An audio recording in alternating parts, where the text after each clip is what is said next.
السلام عليكم ورحمة الله وبركاته. بسم الله والصلاة والسلام على أشرف الأنبياء والمرسلين نبينا محمد وعلى آله وصحبه أجمعين.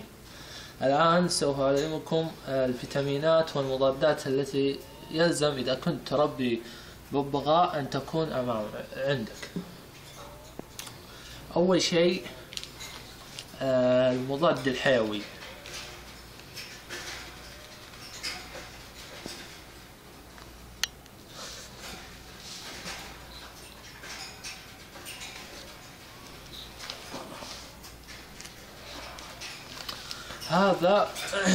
هذا مضاد للإسهال وانتم كرامة والبرد والزكام، مضاد عام للأمراض. يستخدم 3 مرات في الشهر، 3 مرات في الشهر، يعني 3 أيام في الشهر متتالية. وهذا نفس المضاد بس شركة ثانية، بس يفضل استخدام هذا. وهذا مضاد للريش، إذا الطير عنده تبديل ولا نتف، هذا مضاد للريش.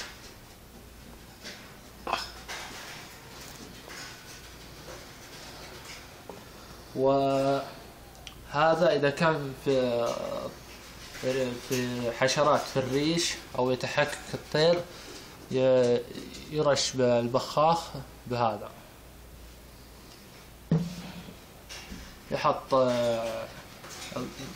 ملء الغطاء داخل البخاخ هذا ويملأ.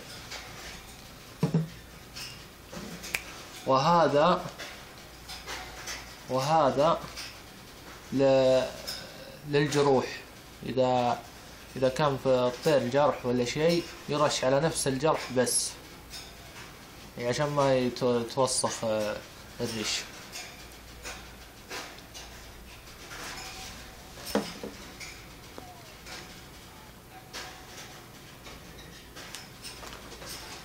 وهذا مضاد برضو عام للأمراض وخاصة الإسهال عند الطير، وهذا برضو فيتامين للريش.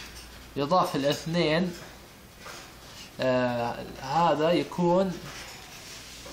هذا اسمه فلور فيت، يكون مع